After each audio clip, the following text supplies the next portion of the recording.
नमस्कार, मैं हूं सौरभ शर्मा और आप देख रहे हैं कुरुक्षेत्र। आप सबका बहुत बहुत स्वागत है। देश की नई संसद में पहला सत्र होने जा रहा है और तारीख भी आ चुकी है 18 से 22 सितंबर। और यह सरप्राइज खबर आज ही दिन में आई। लेकिन अब सवाल यह है कि आखिर यह खास सत्र क्यों बुलाया जा रहा है? क्या नरेंद्र मोदी कोई बहुत बड़ा फैसला करने वाले हैं? देश के चुनाव में 8 महीने का वक्त बाकी है। क्या नरेंद्र मोदी कोई ऐसा बड़ा फैसला लेने जा रहे हैं जो न सिर्फ ये चुनाव उनके लिए लॉक करेगा, बल्कि 2024-2019 से भी विशाल जीत 2024 में नरेंद्र मोदी को दिलाएगा? क्या कोई ऐसा कानून जिसका पूरे देश पर जबरदस्त प्रभाव पड़ेगा इस संसद सत्र में बनने जा रहा है? आमतौर पर मॉनसून सत्र के बाद सीधे शीत सत्र होता है, लेकिन इस बीच में ये 5 दिन के लिए नई संसद में एक स्पेशल सेशन बुलाकर आज नरेंद्र मोदी ने सबको चौंका दिया। इसलिए आज हम ये सवाल कर रहे हैं कि क्या नरेंद्र मोदी 18 से 22 सितंबर के बीच कोई बहुत बड़ा क्रांतिकारी निर्णय करने जा रहे हैं? क्या हो सकता है यह फैसला? कौन से बड़े कानून पर इस स्पेशल सत्र में मुहर लग सकती है? आज हम इसी पर बात करेंगे, क्योंकि यह आज की सबसे बड़ी खबर है। एक बार फिर आपको बता दें कि स्पेशल सत्र नई संसद की बिल्डिंग में होगा 18 से 22 सितंबर तक, और यह अपने आप में एक बड़ा अभूतपूर्व सा कदम है। अचानक ये स्पेशल सेशन क्यों बुलाया जा रहा है, आपको बता दें कि आखिर इस खास सत्र के अंदर क्या चीजें हो सकती हैं जिन पर कयास लग रहे हैं। क्या इन 5 दिनों के बीच Narendra Modi uniform civil code पर कोई कानून ला सकते हैं? समान नागरिक संहिता पर कोई कानून बन सकता है क्या इन 5 दिनों के अंदर? यह पहला बड़ा सवाल है। दूसरा, जिसकी चर्चा बहुत ज्यादा होती है लोगों के बीच में, सोशल मीडिया पर भी जिसकी बहुत धमक रहती है, क्या यह सरकार, नरेंद्र मोदी की सरकार, इस स्पेशल सेशन में जनसंख्या को नियंत्रित करने वाला कोई कानून बना सकते हैं? इसकी मांग देश के एक बड़े तबके की तरफ से होती रही है, आज भी है, कि पॉपुलेशन कंट्रोल पर कोई कानून बने। तो क्या वो कानून इस स्पेशल सत्र में बनेगा? इसके अलावा तीसरी कौन सी बड़ी चीज हो सकती है? क्या गरीब कल्याण को लेकर कोई बड़ा कदम मोदी उठा सकते हैं? याद कीजिए, देश के अंदर यूनिवर्सल बेसिक इनकम का कॉन्सेप्ट एक बार चर्चा में आ चुका है कि देश के सभी गरीबों को महीने के तौर पर एक फिक्स्ड रकम उनके अकाउंट में डीबीटी के तहत ट्रांसफर कर दी जाए। क्या ऐसा कोई गरीब कल्याण का बड़ा कदम नरेंद्र मोदी उठा सकते हैं? चौथा बड़ा काम जो किया जा सकता है, क्या ऐसा होगा? पूजा स्थल अधिनियम संशोधन, यानी कि प्लेसेस ऑफ वर्शिप एक्ट, जिसको सुप्रीम कोर्ट में फिलहाल चुनौती दी गई है, क्या पार्लियामेंट के जरिए उस कानून में परिवर्तन किया जा सकता है या वो कानून हटाया जा सकता है? आपको बता दें, ये वो कानून है जिस 1991 का कानून, जिसके तहत यह कहा गया कि 1947 में आजादी के वक्त जो पूजा स्थल जिस स्वरूप में था उसे बदला नहीं जा सकता। यानी उस वक्त अगर कोई मस्जिद थी तो वो मस्जिद ही रहेगी, मंदिर था तो वो मंदिर ही रहेगा। आपको मालूम होगा, इससे केवल एक अपवाद छोड़ा गया था और वो था बाबरी मस्जिद, अयोध्या राम मंदिर का मामला। उसको छोड़कर बाकी सारे विषय विवादास्पद जितने भी हैं, चाहे वो मथुरा का मामला हो, चाहे काशी का मामला हो, सब पर अभी इस पूजा स्थल अधिनियम के तहत रोक लगी हुई है कि इस पर विवाद नहीं किया जा सकता। और या इस सब से अलग कोई और ही सरप्राइज एजेंडा है इन 5 दिनों में मोदी सरकार का? तो आज हम इसी विषय पर बात कर रहे हैं कि आखिर प्रधानमंत्री नरेंद्र मोदी ने यह स्पेशल सत्र क्यों बुलाया।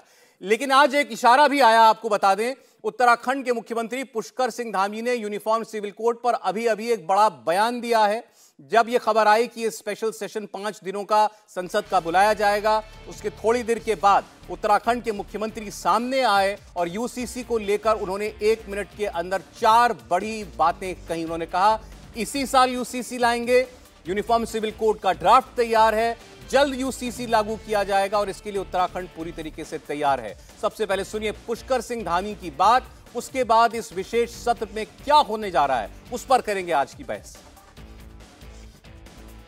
सिविल कोड के बारे में हमारा संकल्प है कि हम जल्द से जल्द उसको लाएंगे, और जैसे ही हमको ड्राफ्ट मिलता है, ड्राफ्ट तैयार हो रहा है और कुछ ही दिनों के बाद हमको मिल जाएगा, और मिलते ही हम इस प्रक्रिया को आगे बढ़ाएंगे। इसी वर्ष इस प्रक्रिया को हम बढ़ाने वाले हैं। सर उत्तराखंड पहला ही राज्य होगा सर यूनिफॉर्म सिविल लेके? निश्चित रूप से ये हमारी पार्टी के भी मुख्य एजेंडे में हमेशा से रहा है। उत्तराखंड की देवतुल्य जनता ने 2022 के आम चुनाव में इस पर अपना मत दिया था, अपना समर्थन दिया था और इसीलिए उन्होंने उत्तराखंड के अंदर एक परिपाटी बदली थी। एक लगातार जो यहाँ पर इस प्रकार का वो था कि एक चुनाव में एक पार्टी की सरकार बनती है, दूसरी पार्टी में दूसरी पार्टी की सरकार बनती है। उस परिपाटी को और उस मिथक को तोड़ने का उत्तराखंड की जनता ने ये महान कार्य किया था और उसी कारण उसी में हमने यह भी संकल्प रखा था कि नई सरकार के गठन होते ही हम समान नागरिक संहिता को लागू करेंगे और उत्तराखंड की जनता ने ही हमारा मार्ग प्रशस्त किया है, इसलिए हम सबसे पहले इसको लागू करने के लिए आगे बढ़ेंगे। तो यूसीसी की बात कर रहे हैं उत्तराखंड के मुख्यमंत्री। अब संसद का ये 5 दिनों का विशेष सत्र जो बुलाया गया, इस पर ऑपोजिशन से भी बयान आना शुरू हो चुके हैं। अभी अभी शिवसेना की सांसद प्रियंका चतुर्वेदी ने भी पूछा कि आखिर यह अचानक संसद सत्र क्यों बुलाया गया है।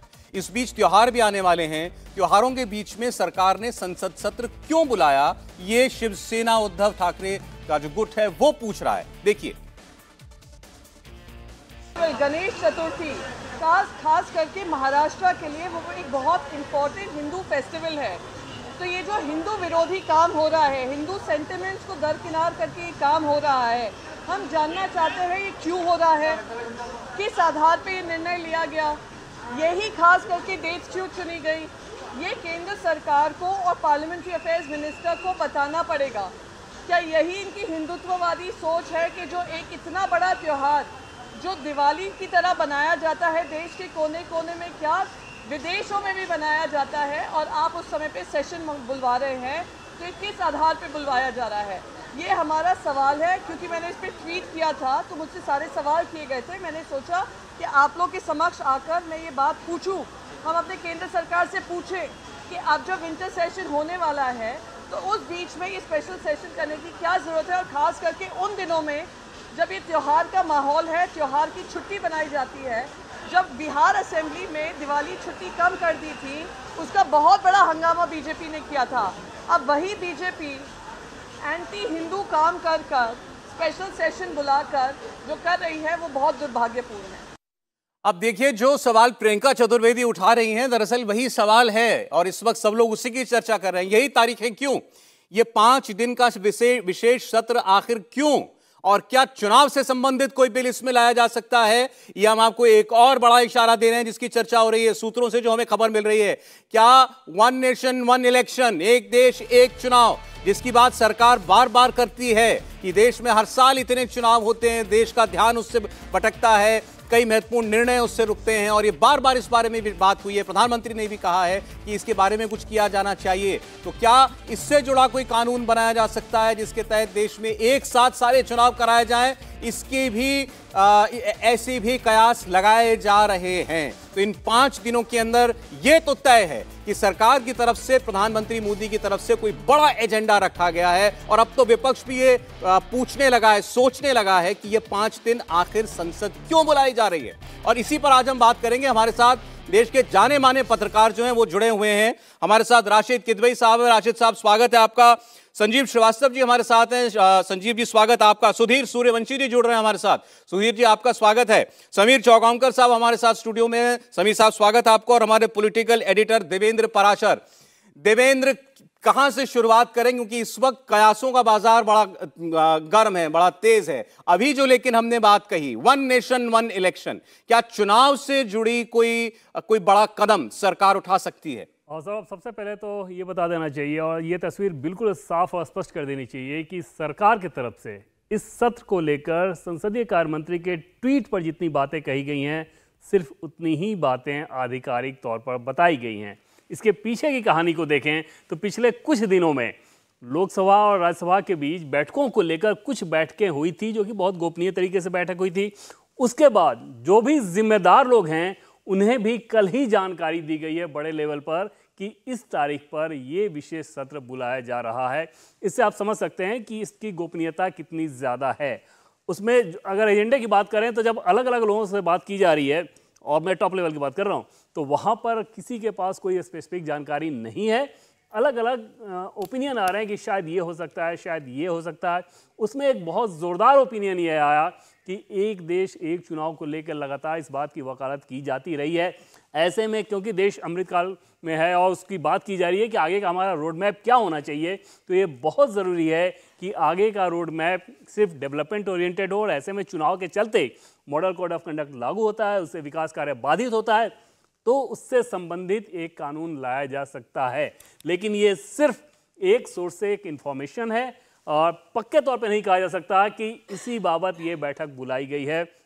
निश्चित तौर पे सबसे ज़्यादा संभावित कोई चीज़ रहेगी तो वो यही है, और इसको लेकर जो सोर्स हैं वो अपने आप में वो खास सोर्स हैं, उन्होंने इसको लेकर इशारा किया, लेकिन साथ ही ये भी जोड़ दिया कि प्रधानमंत्री की तरफ से या उस लेवल से ये हमें कहा नहीं गया कि हाँ ऐसे चीज़ें। लेकिन आप ये कह रहे हैं कि ये जो 5 दिनों का सत्र बुलाया गया, इसके पीछे इस जबरदस्त गोपनीयता बरती गई है बहुत ज़्यादा, और बहुत टॉप लेवल पे भी कल ही इस बात की जानकारी मिली है कि इस तारीख पे सत्र को बुलाया जा रहा है। और उससे पहले आप समझ सकते हैं कि कितनी गोपनीयता बरती गई है कि उस लेवल पर भी लोगों को पता नहीं।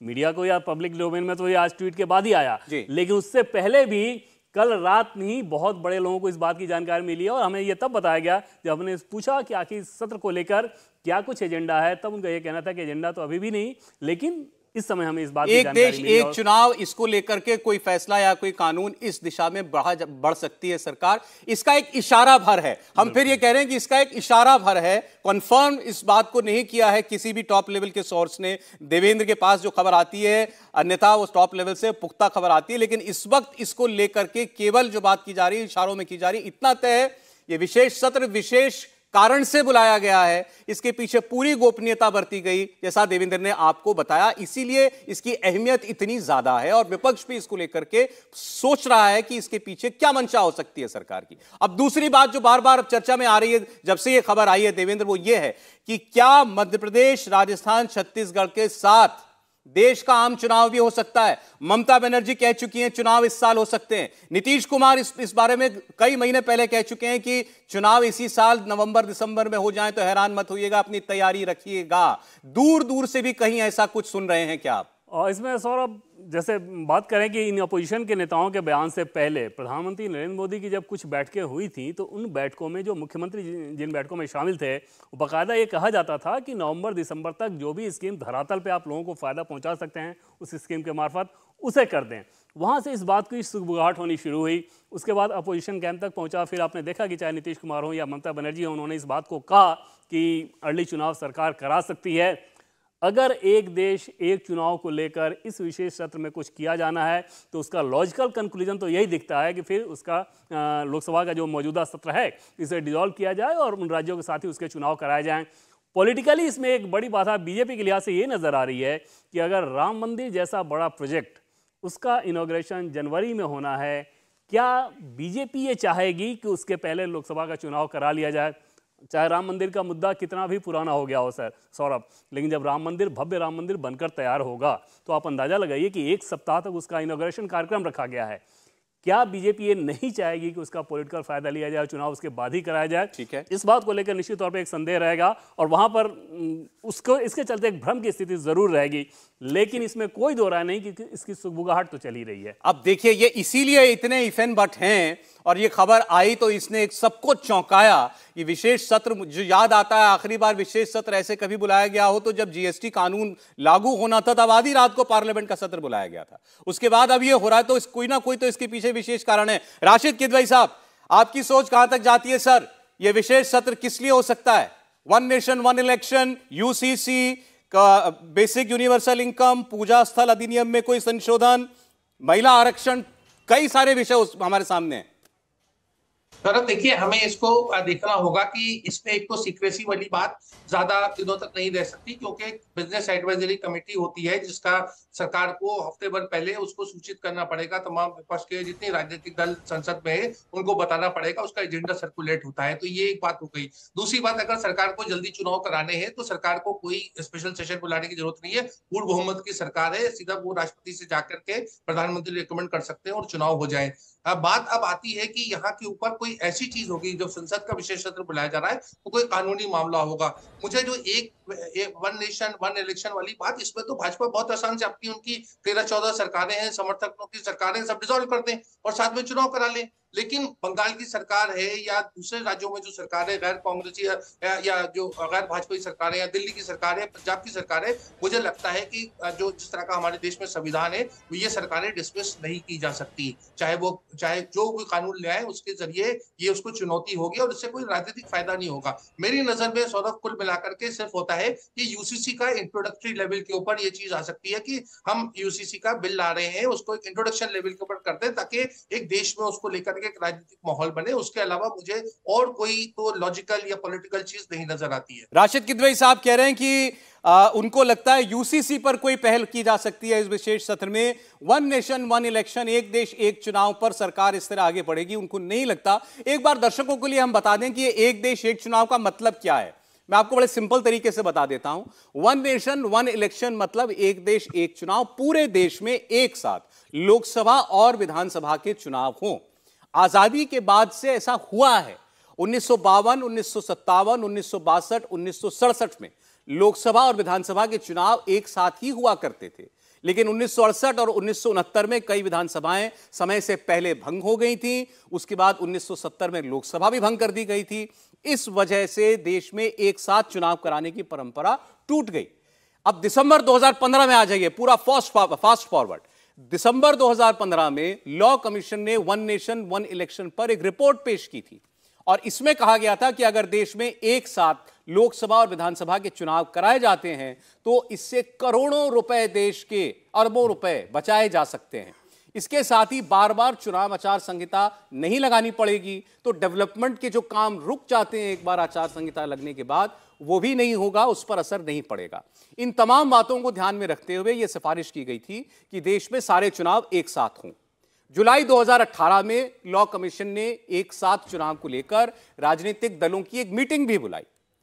सिर्फ 4 पार्टियों ने इसका समर्थन किया था, 9 पार्टियां इसके विरोध में थीं। भाजपा ने और कांग्रेस ने इस पर अपनी कोई राय नहीं दी थी और विरोध करने वाली पार्टियों की कई चिंताएं भी थी। उनका कहना था अगर एक साथ चुनाव कराए जाएंगे तो समय से पहले विधानसभाएं भंग करनी पड़ेंगी, जैसा अभी राशिद किदवई साहब कह रहे थे। चुनाव में रूलिंग पार्टी या गठबंधन अगर हार जाता है तो क्या होगा।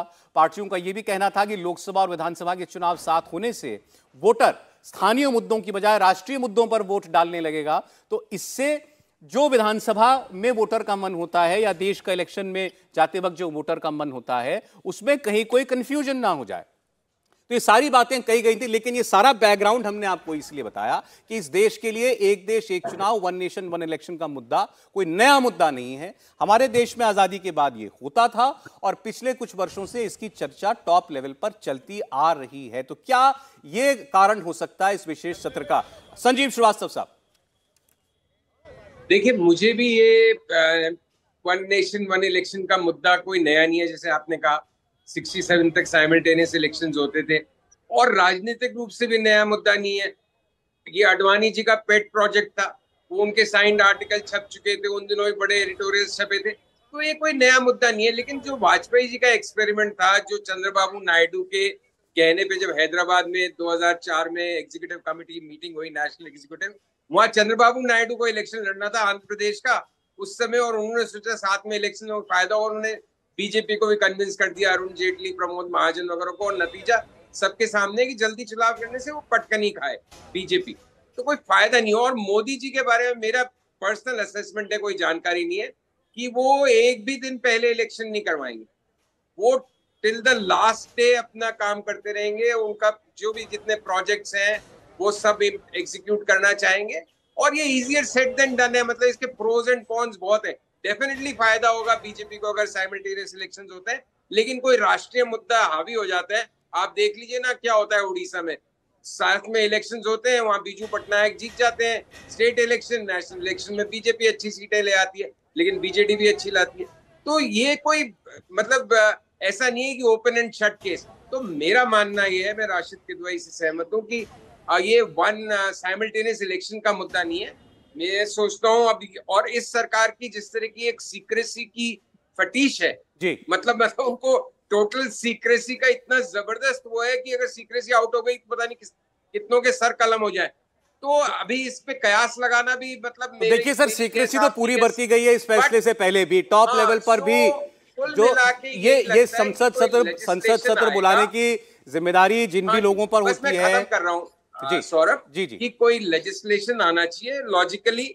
अब वो यूसीसी आता है कि पॉपुलेशन कंट्रोल बिल आता है या कोई ऐसा लेजिस्लेशन जो उनको चुनाव में एक अपर हैंड दे, जो उनके एजेंडा है वो कंसोलिडेट हो, एक नैरेटिव बने। क्योंकि कहीं ना कहीं इंडिया के नैरेटिव का मुकाबला करने का बीजेपी जरूरत महसूस कर रही है। तभी तो 200 रुपए सिलेंडर के दाम घटाए गए, तभी ओपीएस पे एक चर्चा चल रही है केंद्र में भी, भाई क्या करें पेंशन का। तो एक वो कॉम्बैटिव मोड में मोदी सर आप भी सहमत है ना कि माहौल बनाने के लिए मोदी सरकार माहौल बनाने के लिए सही, लेकिन कोई बड़ा कदम उठाने जा रही है। आप कह रहे हैं जल्दी चुनाव कराना, मोदी सरकार जल्दी चुनाव कराएगी, आपको नहीं लगता? वन नेशन वन इलेक्शन भी आपको नहीं लगता कि ये सरकार जो है ऐसा कोई कदम उठाने जा रही है? अब चुनाव कौन से होने हैं अभी देखिए, अभी हमारे सामने पहले करवाएगी पांच चुनाव हमारे सामने खड़े हैं, मध्य प्रदेश, छत्तीसगढ़, राजस्थान, मिजोरम, तेलंगाना। बीजेपी की सरकार इसमें से कहां पर है? मध्य प्रदेश के अंदर केवल एक राज्य ऐसा है जहां पर बीजेपी की सरकार है, बाकी सब जगह ऑपोजिशन की सरकारें हैं।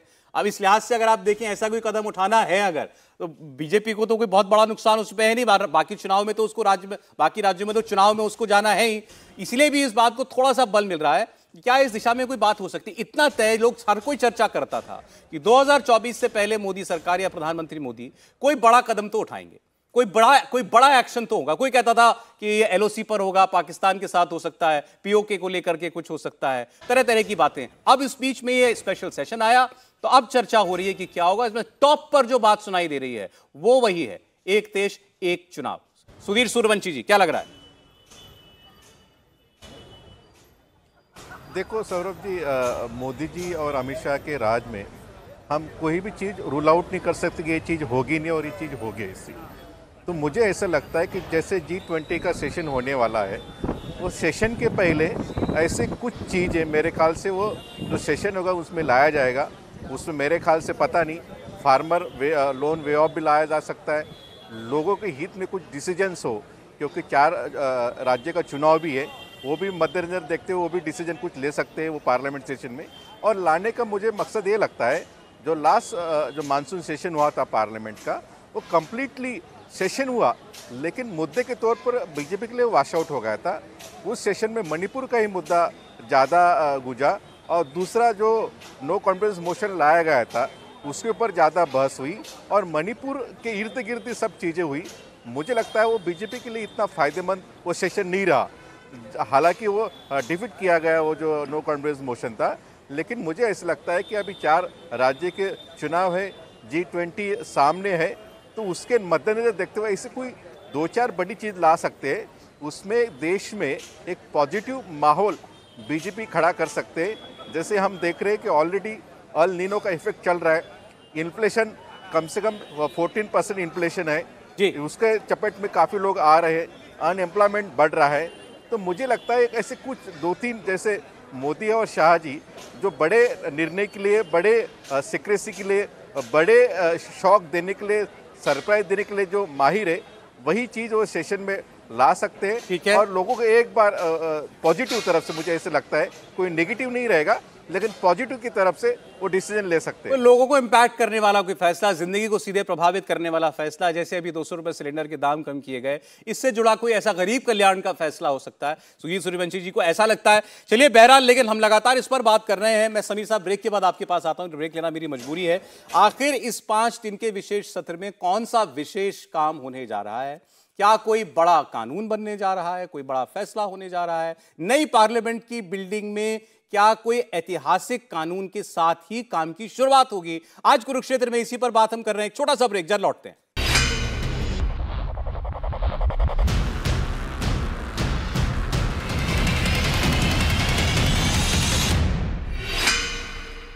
स्वागत है, आप देख रहे हैं कुरुक्षेत्र 2024। और आज की जो सबसे बड़ी खबर बन रही है इस वक्त वो ये कि 18 से 22 सितंबर के बीच संसद का सत्र बुलाया गया है। ये स्पेशल सत्र होगा, नई पार्लियामेंट बिल्डिंग में ये सत्र होगा। अब 5 दिन के लिए ये विशेष सत्र क्यों और इसके पीछे इतनी गोपनीयता क्यों? टॉप लेवल तक भी इसकी जानकारी नहीं थी। अचानक आज ये खबर आई कि 5 दिन का ये स्पेशल सत्र है। विपक्ष भी पूछ रहा है कि उस वक्त त्योहार चल रहे होंगे, उस वक्त पार्लियामेंट क्यों बुलाई जा रही है? क्या ऐसा विशेष काम होने जा रहा है पार्लियामेंट में? इसको लेकर तमाम तरीके की कयासबाजी चल रही है। क्या मोदी सरकार कोई ऐसा फैसला लेने जा रही है जिसका बहुत बड़ा प्रभाव देश पर पड़ेगा? 2024 के चुनाव पर उसका बहुत ज्यादा असर पड़ेगा। जिन विषयों पर बातें हो रही हैं हम उनके बारे में आज चर्चा कर रहे हैं। जैसे क्या वन नेशन वन इलेक्शन, एक देश एक चुनाव जैसा कोई फैसला, उसके लिए कानून बनाना पड़ेगा?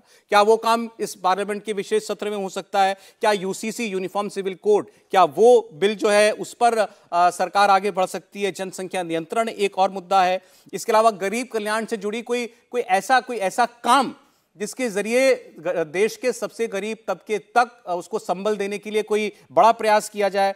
दूसरा, प्लेसेस ऑफ वर्शिप एक्ट, जिसके तहत आप देख रहे हैं कि चाहे काशी का मुद्दा हो, मथुरा का मुद्दा हो, हर जगह यही बात आती है कि प्लेसेस ऑफ वर्शिप एक्ट की दीवार है उसके आड़े। ऐसे तमाम बातें हैं। महिला आरक्षण की भी चर्चा की जा रही है, जो पहले एक बार पार्लियामेंट में लाने की कोशिश हो चुकी है। देवेंद्र, इसमें से रूल आउट अगर आपको करना हो कि भाई नहीं, ये काम तो इस वक्त सरकार नहीं छेड़ेगी, तो वो क्या हो सकते हैं? और सर, अब एक चीज़ छोड़ के, एक देश एक चुनाव, इसको छोड़ के लगभग सभी को रूल आउट किया जा सकता है। उसमें सबसे चटक और सबसे ज़्यादा जिस बात को लेकर चर्चा होती है वो यूनिफॉर्म सिविल कोड यानी कि समान नागरिक संहिता। कयासबाजी अपनी जगह, अंदाजा अपनी जगह, लेकिन जो सरकार की तैयारी है या सरकार का जो स्टैंड रहा है, मैं अंदर खाने की बात कर रहा हूँ, पब्लिक डोमेन में चीज़ें आने की नहीं, अंदर खाने जो तैयारी चल रही है उसके हिसाब से यूनिफॉर्म सिविल कोड केंद्रीय स्तर पर फिलहाल लाने की बिल्कुल भी कोई योजना नहीं है, ना उसकी तैयारी है। और ऐसा नहीं है कि इसकी मंशा नहीं थी। एक बाकायदा बैठक, पहली बैठक जो बुलाई गई थी उसमें तकरीबन 3 घंटे की बैठक हुई थी और उन बैठकों के बाद 2-3 और बैठकों का सिलसिला चला और उसके बाद ये तय कर लिया गया था कि पहले इसे राज्यों के स्तर पर ही और देखे जाने की ज़रूरत है और इसमें उत्तराखंड में अभी लागू होगा और उत्तराखंड में लागू होने के बाद ही आगे केंद्रीय स्तर पर देखा जाएगा। हमें यह भी बताया गया टॉप सोर्सेज के मार्फत कि एक बार जब उत्तराखंड का कानून बन जाएगा तो उसे एक मॉडल कानून की तरह बनाया जा रहा है, जो कि राष्ट्रीय स्तर पर होना चाहिए वैसा ही, और उसमें देखा जाएगा कि क्या क्या खामियां आ रही हैं, क्या उसे कोर्ट में चैलेंज किया जा रहा है, कोर्ट में चैलेंज करने के बाद कोर्ट का डिसीजन क्या होता है। तो इन सारी चीज़ों के परखने के बाद ही राष्ट्रीय स्तर पर कुछ सोचा जाना है। राष्ट्रीय स्तर पर यूनिफॉर्म सिविल कोड के लेकर बिल्कुल भी ना कोई जल्दबाजी है, ना कोई तैयारी है। इस सत्र में उसको दूर दूर तक आपको उसकी कोई गुंजाइश नजर नहीं सरकार के बहुत सारे लेवल से मैंने इसे टटोल लिया था और आपको याद होगा कि जब मानसून सत्र शुरू होना था उसके पहले भी ये कयासबाजी बहुत ज़्यादा चल रही थी कि मानसून सत्र में सरकार यूसीसी बिल लेकर आई थी। तभी इंडिया टीवी ने रिपोर्ट किया था कि मानसून सत्र में भी बिल्कुल नहीं आना है। ठीक है। उन्हीं सारी जगहों से फिर से मैंने टटोला था और उनका कहना था कि अभी इस बाबत कोई नई चीज सामने नहीं आई है, कम से कम तैयारी का स्तर पर तो बिल्कुल नहीं दिख रही। समीर साहब, 9 साल इस सरकार का ट्रैक रिकॉर्ड देखते हुए इस किस्म का काम, अगर कोई स्पेशल सेशन बुलाया जा रहा है तो काम भी कोई स्पेशल ही होना है, ये बात तो तय है। नरेंद्र मोदी यूं ही तो 5 दिन के लिए विशेष सत्र नहीं बुलाएंगे। बिल्कुल, प्रधानमंत्री नरेंद्र मोदी हमेशा आउट ऑफ बॉक्स सोचते हैं। जो कोई नहीं सोच पाता, प्रधानमंत्री नरेंद्र मोदी वो सोचते हैं और इम्प्लीमेंट करते हैं। नोटबंदी लागू हो जाएगी, नोटबंदी किसने सोचा था? तुरंत रात को 8 बजे टीवी पे और नोटबंदी लागू कर दी। मुझे लग रहा है अगर प्रधानमंत्री नरेंद्र मोदी ने 5 दिन का विशेष सत्र नई पार्लियामेंट की बिल्डिंग में बुलाया है, कोई तो विशेष आयोजन होगा और कोई बिल निश्चित रूप से प्रधानमंत्री लेके आएंगे और ऐसा बिल होगा कि जिसका विरोध करना विपक्ष के लिए भी आसान नहीं होगा और 2024 के लिए सिर से नैरेटिव प्रधानमंत्री मोदी सेट करेंगे। आज प्रधानमंत्री मोदी इस बात को जानते हैं कि INDI गठबंधन जिस तरीके से एकत्रित हुआ है, 2024 में थोड़ी चुनौती प्रधानमंत्री मोदी को मिलना तय है। उसको देखते हुए कोई ऐसा मास्टर स्ट्रोक इस विशेष सत्र से निकलेगा जिसका जवाब देना विपक्ष के लिए भी, विरोध करना विपक्ष के लिए भी मुश्किल होगा। मुझे लग रहा है वन नेशन वन इलेक्शन के लिए शायद सरकार अभी इतने जल्दी नहीं जाएगी, क्योंकि अभी 200 दिन के अंदर ही लोकसभा चुनाव है। मुझे लग रहा है प्रधानमंत्री Modi one nation one election का जो एजेंडा है वो अपने तीसरे कार्यकाल के लिए रखेंगे। अभी मुझे ऐसा लग रहा है वो ऐसा मुद्दा बिल लेके आएंगे, ऐसी चीज पर जाएंगे जो जनता को सीधे अफेक्ट करे और उनके 50% वोट बैंक का जो टारगेट है उस पे सीधे वो पहुंच जाए। उसके बाद आधी आबादी यानी महिलाओं तक सीधे पहुंचने की बात, तो ऐसा क्या हो सकता है भाई? आप राज्यों में उदाहरण देखिए, अगर अभी फिलहाल तो ये चल रहा है कि भाई BPL से नीचे जो परिवार है उनके महिलाओं के खाते में पैसा डाल दिया जाए। मध्य प्रदेश में शिवराज सिंह चौहान इस किस्म का काम करें, तो ये तो राज्यों में चल ही रहा है, हो ही रहा है। खुद प्रधानमंत्री जो है किसानों के खातों में पैसे डालते हैं। नहीं, प्रधानमंत्री ये बात ठीक है, किसानों के खाते में डाल रहे हैं, राज्यों में अलग अलग काम हो रहा है स्तर पे, लेकिन प्रधानमंत्री कोई ऐसा बड़ा निर्णय लेंगे जो सीधे सीधे जनता को अफेक्ट करेगा और एक बड़ा मजबूत vote bank Bharatiya Janata party के पक्ष में तैयार होगा। मुझे लगता है महिला आरक्षण बिल ला सकते हैं, क्योंकि 2008 में कांग्रेस सरकार, मनमोहन सिंह सरकार में महिला आरक्षण बिल आया था, राज्यसभा में पेश भी हुआ था। मुझे ऐसा लगता है कि प्रधानमंत्री मोदी 33% आरक्षण महिलाओं के लिए लोकसभा में और विधानसभाओं के लिए बढ़ सकते हैं, जो उनको एक बड़ा मास्टर स्ट्रोक के रूप में देखा जा सकता है। यूनिफॉर्म सिविल कोड पर भी सरकार की तैयारी नहीं है, यह बात बिल्कुल ठीक है, लेकिन 11th आवर पर प्रधानमंत्री मोदी क्या कर सकते हैं, कुछ नहीं कहा जा सकता। यूनिफॉर्म सिविल कोड भी उनके लिस्ट में रह सकता है। अब ये सब जो है, देखिए, ये फूड फॉर थॉट है। हर प्रस्ताव पर हम बात कर रहे हैं क्या ये मुमकिन है, ये मुमकिन नहीं है। राशिद किदवई साहब, लेकिन इतना तो चर्चा में जरूर आता है, आप भी सुनते होंगे कि 24 से पहले मोदी कुछ बड़ा करेंगे, ये तो हर कोई कहता है। जी बिल्कुल सौरभ, देखिए एक बात तो ये है कि प्रधानमंत्री मोदी चाहे जो कहे, वो अपनी परफॉर्मेंस से पूरी तरह से जीत को लेके आश्वस्त नहीं है। तो कुछ ब्रह्मास्त्र, कुछ नया करने का, कुछ तूफानी करने का, कुछ ऐसा करने का इरादा है। देखिए, जो संसद का सेशन बुलाया जाता है, ये लेजिस्लेटिव बिजनेस के लिए होता है। और फिर मैं कहूंगा इसमें सीक्रेसी की कोई तुक नहीं बनता, क्योंकि बिजनेस एडवाइजरी कमेटी के सामने आपको वो पेश करना पड़ेगा कि आप सदन क्यों बुला रहे हैं और कौन से मुद्दे हैं जिन पे आप बिल लाना चाहते हैं। वो तमाम चीजें विपक्ष को भी बतानी पड़ेगी। तीसरी बात जो बड़ी महत्वपूर्ण बात है, जो चर्चा का भी निचोड़ निकाल सकते हैं, कि कोई ऐसी चीज हो जो चुनाव से संबंधित होगी, लेकिन जिसमें सरकार को टाइम चाहिए होगा कि कोई बिल लाए और उसमें 5-6 महीने उसको पकाए, मतलब उसको बनाए, उसका फायदा उठाए और उसके बाद फिर चुनाव हो। तो केवल बिल लाने से या एक दावा करने के देश में एक साथ चुनाव हो गया, उससे राजनीतिक लाभ क्या होगा? राजनीतिक लाभ तो देखिए, या महिला बिल में ऐसा तो नहीं कि तमाम महिलाएं भाजपा को समर्थन करेगी। ममता बनर्जी एक महिला नेत्री है, बहुत जगह का, और आप देखें तो राज्यों में जो है अरविंद केजरीवाल को बहुत महिलाओं को वोट मिलते हैं। तो इस तरह से आप इसको चुनावी लाभ से, मुझे लगता है कि सरकार पूरी तरह से आश्वस्त नहीं है। कोई कल्याणकारी योजना होगी, या जैसे मैंने कहा, जो कोई चीज जो सिंबॉलिकली हो, जैसे यूसीसी का आपने सिर्फ एक इंट्रोड्यूस करेंगे, तो इंट्रोड्यूस करने से ये मतलब नहीं होता कि कल से लागू हो जाए, लेकिन देश में वो पूरी चर्चा होने लगती है और बहुसंख्यकवाद और अल्पसंख्यकवाद वगैरह इस तरह की चीजें हो सकती हैं। तो सरकार को कुछ ऐसा करना होगा जिसको वो इंट्रोड्यूस करे और उसके बाद उसे 5-6 महीने में व्यापक राजनीतिक लाभ हो। नहीं, ये मैं आपकी बात से सहमत हूं कि जो भी चीज होगी वो ऐसी तो होनी चाहिए जिसको लेकर के बात होती रहे लोगों में, लगातार एक माहौल बना रहे, एक नैरेटिव क्रिएट होता रहे लगातार। अब वो, जैसे मैंने दूसरा उदाहरण दिया, जनसंख्या नियंत्रण का कानून, क्या उससे ऐसा कुछ हो सकता है? या places of worship act, Rashid ji? Places of worship act देखिए है, लेकिन उसमें अगर उसको ला करके उसमें कोई ऐसा हमें नहीं प्रतीत होता प्रथम दृष्टि में, हो सकता है मैं गलत हूं, कि उससे पूरे देश का जो है माहौल, राजनीतिक माहौल बदल जाए। इससे ये बात होगी कि कुछ जो प्लेसेस ऑफ वर्शिप पे जो बहस में है, वो उनपे एक कानूनी, और सब वो सारे कानूनी मामले हैं, तो उसको भी कानून की प्रक्रिया जो है वो होगी 2 साल, 3 साल, 5 साल। आप देखिए, अगर राम जन्मभूमि वाला मामला भी बहुत साल लगे, तो इसका तुरंत राजनीतिक फायदा हो, ये मुझे नहीं नजर आता। दूसरी सबसे बड़ी बात सौरभ, ये एक सरकार का वो भी दिखाता है कि सरकार में उतना सेल्फ कॉन्फिडेंस नहीं है। सरकार अपनी बातें कहती है कि 9 साल में उसने बहुत कुछ किया, तो उसके ऊपर चुनाव कराएं। नया लाने की क्या जरूरत है? नया लाने की तब जरूरत होती है जब उन्हें लगता है कि जो इंडिया अलायंस है उसकी हम काट नहीं कर पा रहे, जो 26-28 पार्टियां जमा होती है वो एक खतरा है। तो इसको लेकर के थोड़ा सा सरकार में आत्मविश्वास की कमी नजर आती है। देखिए, राजीव साहब ये कह रहे हैं कि ये दिखाता है सरकार कॉन्फिडेंट नहीं है। अगर कोई सरकार ऐसा कोई बड़ा क्रांतिकारी फैसला, या जो शब्द राशिद जी ने इस्तेमाल किया, चलो कुछ तूफानी करते हैं टाइप अगर करना चाह रही है, देवेंद्र, कोई कॉन्फिडेंस की कमी दिख रही है क्या? सौरभ, अगर एग्जाम से जस्ट पहले किसी स्टूडेंट को आप ये देखें कि वो बहुत ज़्यादा पढ़ रहा है या पढ़ने के लिए बहुत ज़्यादा बेचैन है, इसका मतलब ये नहीं निकाल लेना चाहिए कि सीधे कॉन्फिडेंस की कमी। इसका दूसरा पहलू भी हो सकता है कि हर एक चुनाव में वो अपनी पूरी ताकत झोंकते हैं। बीजेपी की अगर बात करें तो बीजेपी की स्थिति ऐसी ही दिखती है। वैसे चुनाव जिसमें वो हार रहे होते हैं, जैसे कर्नाटक में उनको पता था कि वो हार रहे हैं, फिर भी पूरी ताकत झोंकते रहे हैं और पूरा अपना डिस्परेशन दिखाते हैं। उत्तर प्रदेश के चुनाव में उन्हें पता था कि बहुत आसानी से जीत रहे हैं, फिर भी उन्होंने पूरी ताकत झोंकी। तो इसके आधार पर बीजेपी का आकलन करना थोड़ा मुश्किल हो जाता है। लेकिन सरकार के स्तर पर इस गठबंधन को लेकर जो टॉप लेवल पे हमारी बातचीत हुई, उसमें ऐसा लगा नहीं कि कॉन्फिडेंस की कोई कमी नजर आ रही है। उसके पीछे जो वजह उन लोगों ने बताई वो ये कि उन्हें ऐसा लग रहा है कि सिर्फ 4 राज्यों में इस नए गठबंधन के स्वरूप के आने के बाद स्थितियां बदली हैं या बदल सकती हैं। इसके अलावा पहले की जो स्थिति थी वैसे ही है। उन 4 राज्यों की बात करें तो केरल, दिल्ली, पंजाब और पश्चिम बंगाल, इन राज्यों में बीजेपी की स्थिति पहले से कितनी कमजोर है आपको पता है।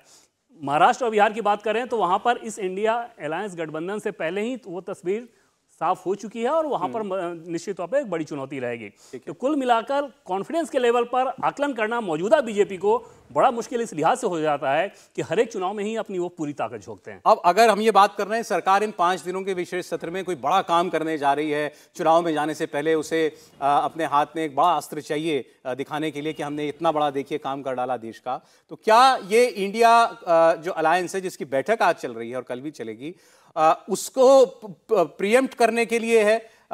सुधीर सूर्यवंशी साहब, इंडिया अलायंस के जितने नेता मीडिया के सामने आते हैं वो तो उन्होंने तो इस बात का भी क्रेडिट लिया कि 200 रुपए सिलेंडर का दाम भी हमारे दबाव की वजह से कम करना पड़ा मोदी सरकार को। लेकिन क्या वो लीडर्स या उस अलायंस में शामिल लोग अंदर खाने इस बात को मानते हैं कि हम चुनौती दे पा रहे हैं मोदी को? देखो, चुनौती दे पाए नहीं दे पाए ये अगली बात है, लेकिन मुझे ऐसा लगता है कि जिस तरीके से पटना में मीटिंग हुई, जिस तरह से बेंगलोर में उन्होंने इंडिया अपने गठबंधन का नाम लिया, और मेरे ख्याल से पहली बार भारतीय जनता पार्टी का पूरा जो सिस्टम था सरप्राइज होगा जिस तरीके से उन्होंने इंडिया नाम लिया, और वो उसी रास्ते पे जा रहे हैं। और तीसरी जो मीटिंग मुंबई में हो रही है, उनका कन्वेनर, उनका बाकी सब चीज़ें, अपॉइंट कमेटी वगैरह सब चीज़ें होने वाली है। मेरे ख्याल से कॉमन मिनिमम एजेंडा भी डिस्कस होने वाला है, पेंशन स्कीम के बारे में डिस्कशन होने वाला है। तो मुझे लगता है कि भारतीय जनता पार्टी, और किसी को भी नहीं लगता था जो अलायंस है अपोजिशन की यूनिटी का, वो इस सही ढंग से फॉर्मेटिव वे पे जाएगा। लेकिन जिस तरीके से मीटिंग के ऊपर मीटिंग हो रहे, और जो लीडर उनके डिफरेंसेस बहुत तेजी से पहले उभर के आते थे, अरविंद केजरीवाल हो, ममता बनर्जी हो, लेफ्ट पार्टीज हो, शरद पवार हो, तो डिफरेंसेस अभी मेरे ख्याल से दिन पे दिन कम होते जा रहे हैं। और उनमें एक मेरे ख्याल से एक जेलिंग हो रहा है, जो जेलिंग पहले नहीं दिखता था।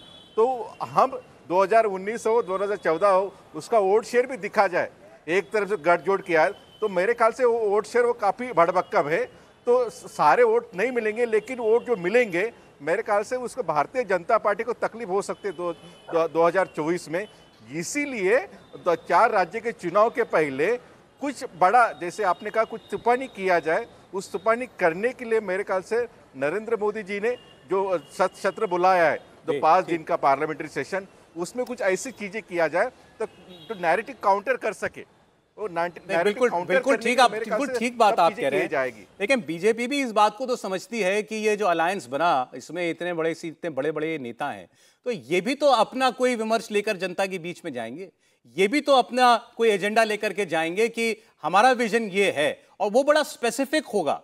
ऐसा हम सुन रहे हैं, जैसे अभी सुधीर सूर्यवंशी जी ने कहा कि पेंशन स्कीम को लेकर के कोई बड़ी बात हो सकती है, तो क्या उसी की कोई काट ही सही सरकार को सोचनी पड़ रही है, और क्या वही काम इस सत्र में हो सकता है? आपको लगता है कि इस अलायंस को, इस अलायंस की धार कम करने के लिए, या इस अलायंस का जो भी ऑफर है उसका एक काउंटर ऑफर निकालने की कोशिश सरकार करती हुई दिखाई दे रही है? श्रीवास्तव जी। सौरभ, देखिए, इसमें कोई शक नहीं है, चाहे कोई कह ले कि ये कितने भी कॉन्फिडेंट है। अब देवेंद्र पाराशर ने बड़ा इंटरेस्टिंग एग्जाम्पल दिया कि एग्जाम से पहले का छात्र पूरी तैयारी कर रहे हैं, इसका मतलब ये नहीं कि वो परेशान है, हो सकता है वो टॉप करना चाहता हो। लेकिन उसकी दूसरा पहलू भी है उस बात का कि भाई अगर आपको मालूम ही है आप यूपी को बहुत आसानी से जीतने वाले हैं, तब भी उतना ही जोर लगा रहे हैं, लेकिन किसी को भनक नहीं लगने दे रहे कि आप बहुत आसानी से जीतने वाले। हम भी बड़े बड़े नेताओं से मिले थे, काफी परेशान भी लग रहे थे। और कर्नाटक अगर सबको मालूम था कि हम हारने वाले हैं, फिर भी पूरा जोर लगा रहे, तो किसी ने भी इस बात की भनक तो नहीं लगने दी कि हम हारने वाले। तो ये क्या मतलब, हम बीजेपी को बहुत डेफिनेटली वो एक बड़ी जबरदस्त इलेक्शन मशीन है, लेकिन उसमें हम वो एट्रीब्यूट्स भी, वो गुण भी सम्मिलित कर लेते हैं जो कई बार क्योंकि वो लगातार जीत रहे हैं, जबरदस्त ढंग से जीत रहे हैं, तो हम उनमें गुण नहीं है या जो क्वालिटीज नहीं है वो भी उसमें निहित मान लेते हैं। तो ये डेफिनेट है कि मोदी जी की पल्स पे, नब्ज पे उनकी उंगली रहती है।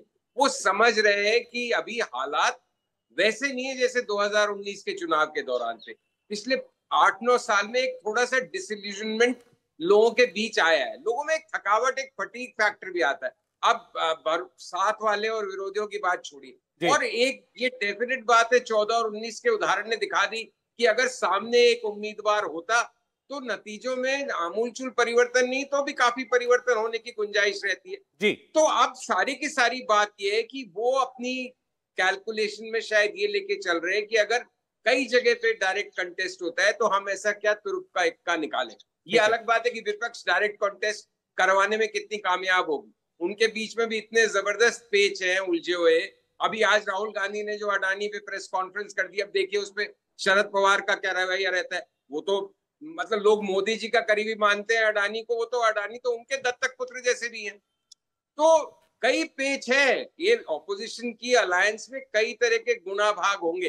ठीक है तो सर, ठीक। आपको और सारा दारोमदार इसी बात पे है कि कितनी लोकसभा सीट्स में बीजेपी के सामने विपक्ष का इंडिया का एक उम्मीदवार है सर। अब समय कम है, मैं एक स्नैप पोल अभी आप सबके बीच में कर लेना चाहता हूं इस सवाल पर।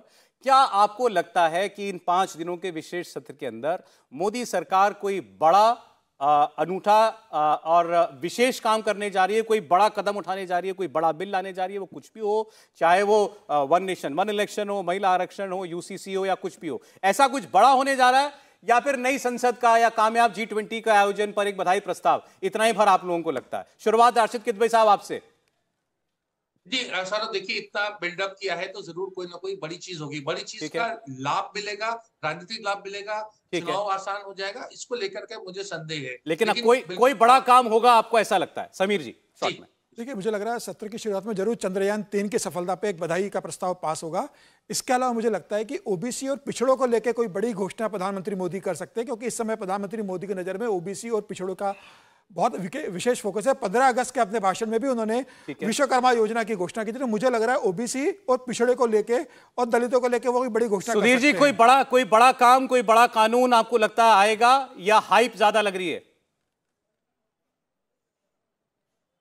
मुझे लगता है बिल्कुल बड़ा कोई चीज़ अनाउंसमेंट की जाएगी, लेकिन वो करते समय मुझे ऐसे लगता है कि उनका रीजनेंस, उनकी अपील लोगों में होना चाहिए। ये भी मेरे ख्याल से वो भी इंश्योर करेंगे। नहीं तो हमने देखा लास्ट टाइम उन्होंने हर घर तिरंगा कैंपेन लोगों को अपील किया था, लेकिन वो हर घर तिरंगा इतना रीजनेंस नहीं हुआ। मेरे ख्याल से वो कैंपेन काफ़ी फ्लॉप गया भारतीय जनता पार्टी का। ऐसा कोई भी चीज़ वो करेंगे नहीं तो फ्लॉप जाए और लोगों में एक अलग तरह से गलत संदेश लोगों में जाए, यानी कुछ तो ऐसा बड़ा विशेष जो है इन 5 दिनों के अंदर काम होने जा रहा है। ये हमारे सारे पैनलिस्ट की सहमति है। बहुत शुक्रिया हम करेंगे राशिद किदवई साहब, संजीव श्रीवास्तव जी, सुधीर सूर्यवंशी जी, समीर चौगांवकर जी, देवेंद्र, आपका बहुत बहुत शुक्रिया।